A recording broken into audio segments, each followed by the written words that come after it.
Hi everyone, Holly here.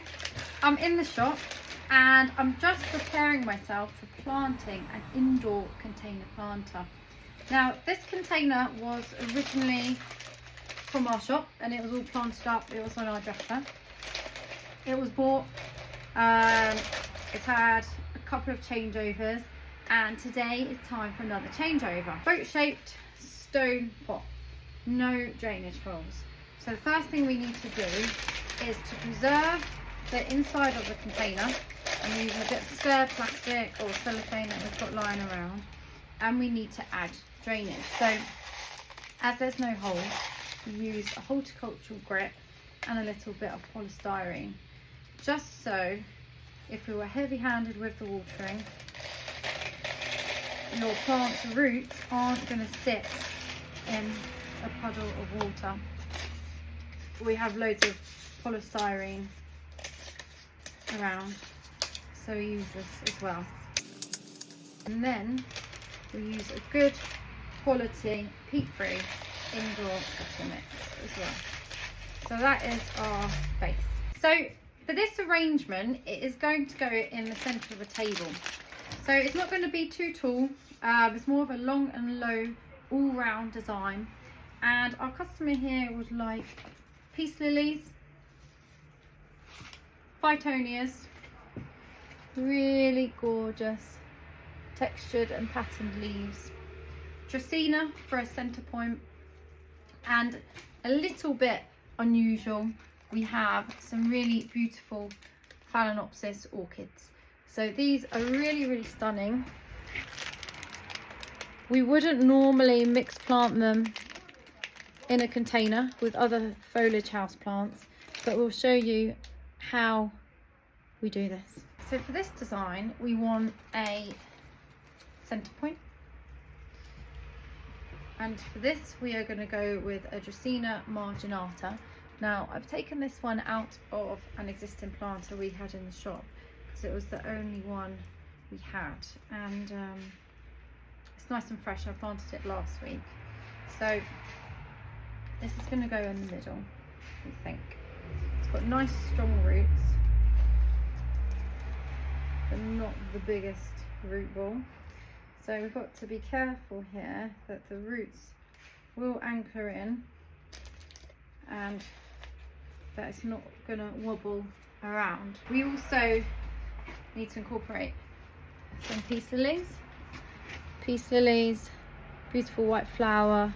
Even when the flower fades, you have a nice green foliage. So there's lots of little plants. So I'm just going to divide it. So I don't want anything falling or collapsing. I sped the planter along a little bit just to get me into the groove, and it is coming along really nicely. So we've added our Dracaena marginata. We've got our mini Spathiphyllums, peace lilies. We've got two of those, bit of symmetry, and then we've got two different Fittonias on either end. Now, criteria is for colour and for orchids. If you're leaving it just like this, for us personally, the colours are looking lovely, but you would need to think about the shape of it.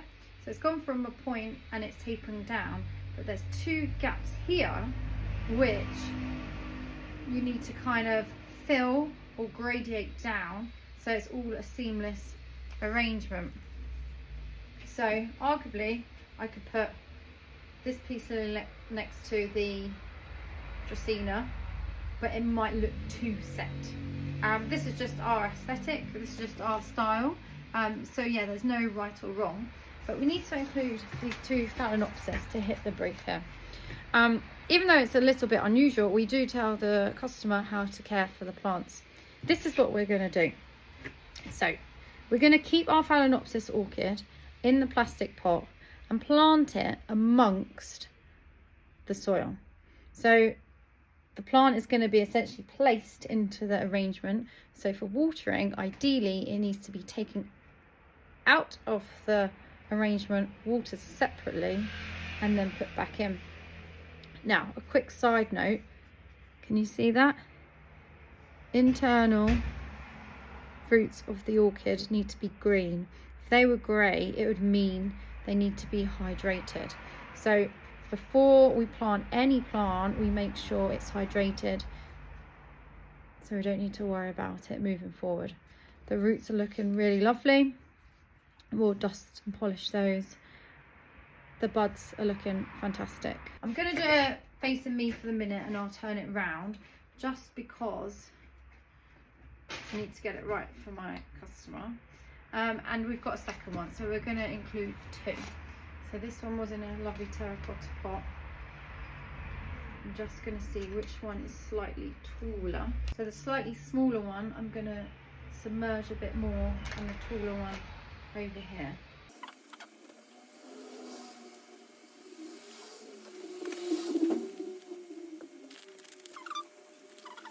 Just about deep enough. Just turning it round, seeing which way we would like it. It's a bit too tall. We want more of a graduated there, and more of a tall there.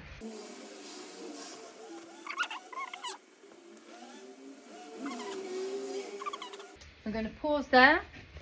I'm going to fill it in and I will show you when it's done. Bed along a little bit. So I just wanted to place these orchids correctly. So here we have the positioning. Phyttonias to bookend the arrangement. 2 peace lilies, Dracaena marginata, and 2 beautiful Phalaenopsis orchids. Now, one set of orchids I have taken off the sticks for the minute. I just felt they were a little bit more relaxed. I firmed in and planted in all of the plants. We have kept the Phalaenopsis orchids in their plastic and submerged them in the soil in their plastic nursery pot for ease of watering. And now we are going to top dress the container. So if you remember, one of the first steps we did was to line to protect the inside of the pot, protect the surfaces when you're watering. So I'm just going to trim up and take off any excess plastic.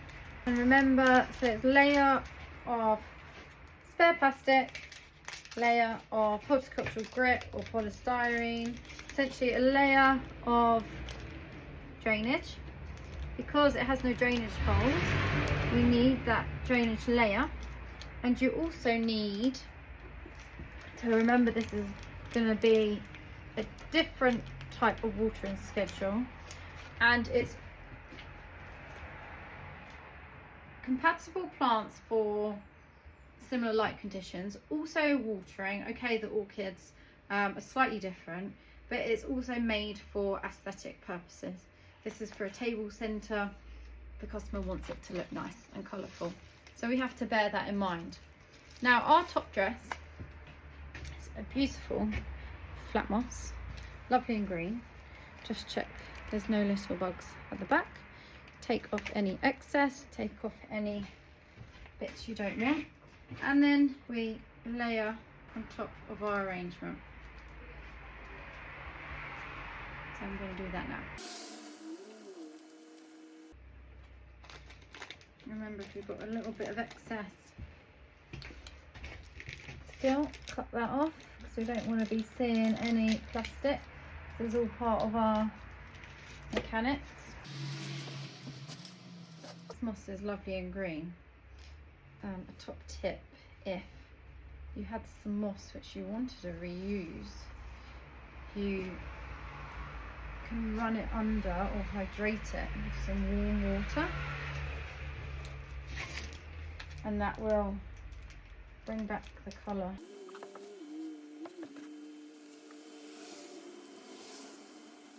It uses quite a lot of moss. I'll be poking out a little bit, but we're going to pin it in so it doesn't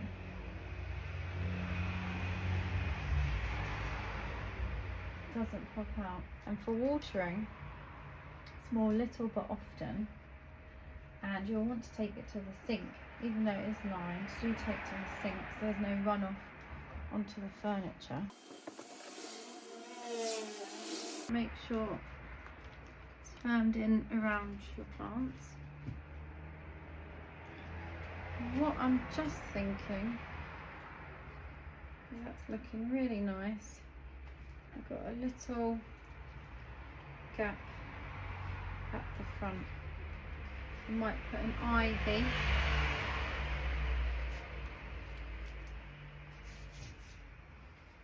Or a little Ficus Pumila. Got a little Ficus Pumila. Really gorgeous. It'll tie in with the Fittonias with a little bit of a trail. I'm just going to see what that looks like.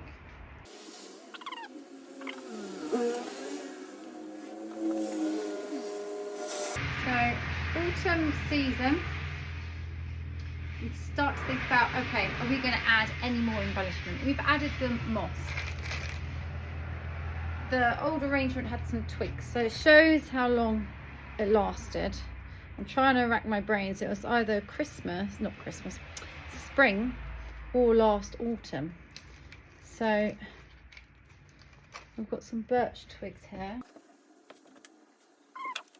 I'm thinking, shall we add any autumnal lanterns?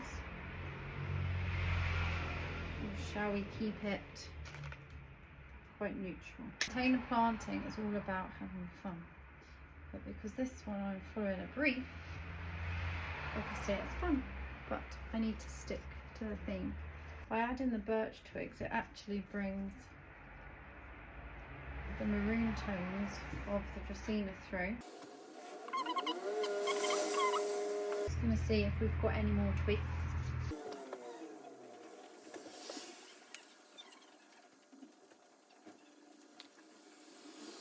I'm going to let this all settle down.